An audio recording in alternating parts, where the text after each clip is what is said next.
امریکہ نے عراقی کردستان سے فوج نکالنا شروع کر دیا۔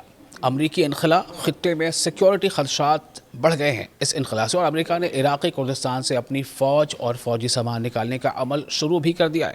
ایک بہت بڑی خبر ہے، خاص طور سے گلف کنٹریز کی جو سیاسی حالات ہیں اس کے مد نظر، اور جس طرح سے امریکہ کے یہاں پر ابھی ایران کے ساتھ جو جنگ کے حالات بنے ہوئے ہیں پچھلے کئی مہینوں سے، ان سب کے درمیان یہ خبر کافی اہمیت کا حامل ہے۔ آپ دیکھ رہے ہیں نیوز 18 کا سوشل میڈیا پلیٹ فارم، میں ہوں وصال اعظم۔ ایک بار پھر آپ کو یہ بتا دیں کہ امریکہ نے اپنے فوجیوں کو کردستان سے نکالنے کا عمل شروع کر دیا ہے۔ تاہم امریکی حکام کا کہنا ہے کہ یہ کوئی اچانک فیصلہ نہیں بلکہ پہلے سے طے شدہ منصوبے کا حصہ ہے۔ اس پیش رفت کے بعد خطے کی سیکیورٹی صورتحال پر نئے سوالات اٹھ رہے ہیں۔ عرب اخبار الشرق الاوسط کی رپورٹ کے مطابق امریکہ نے شمالی عراق کے کردستان ریجن سے اپنی فوجی ساز و سامان اور فضائی دفاعی نظام کی مرحلہ وار واپسی شروع کر دی ہے۔ اب سوال یہ اٹھ رہے ہیں کہ کیا یہ ایران کے بہت ہی جارحانہ جوابی حملے کا نتیجہ ہے، جو ایران نے امریکہ کے الگ الگ جو اس کے اہداف ہیں اس پر نشانہ سادھا تھا جوابی حملے کے دوران۔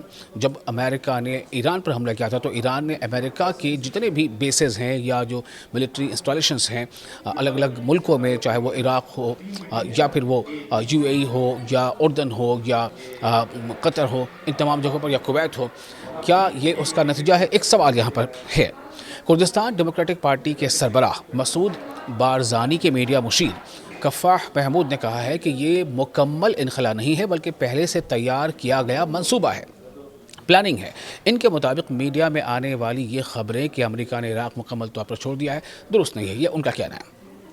چند روز پہلے اطلاعات سامنے آئی تھی کہ اربیل کے قریب حریر ایئر بیس سے امریکی میزائل، ڈرون اور پیٹریاٹ دفاعی نظام ہٹا لیا گیا ہے، جبکہ زیادہ تر فوجی اور بھاری سامان بھی منتقل کر دیا گیا ہے، یعنی یہاں سے ہٹا لیا گیا ہے، اسے کہیں اور لے جایا گیا ہے۔ لیکن کفاح محمود کا کہنا ہے کہ امریکہ نے اپنے تمام دفاعی نظام نہیں ہٹائے۔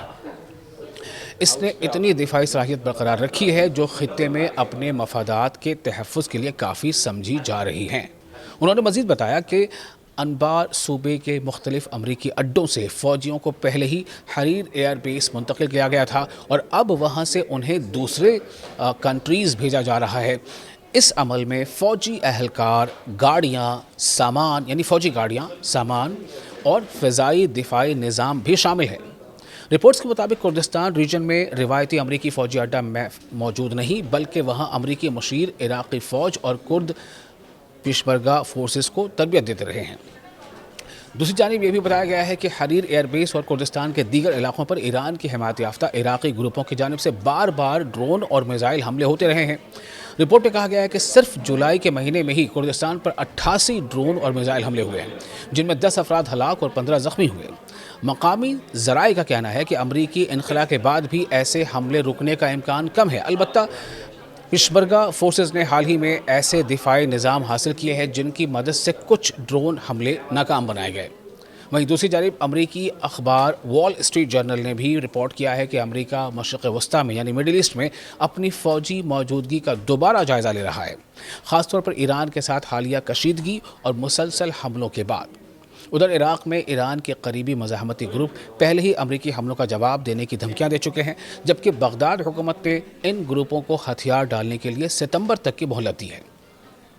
تو کل ملا کر ہم یہ سمجھیں کہ اب سب کی نظریں اس بات پر ہیں کہ امریکی فوج کے اس مرحلہ وار یعنی فیز وائز انخلا یعنی ایگزٹ یا وہاں سے نکلنا، چھوڑ کر جانا، اس کے بعد عراق اور پورے خطے کی سیکورٹی صورتحال کس سمت جاتی ہے، اور کیا اس سے کشیدگی یعنی تناؤ کم ہوگا یا نئے تنازعات جنم لیں گے۔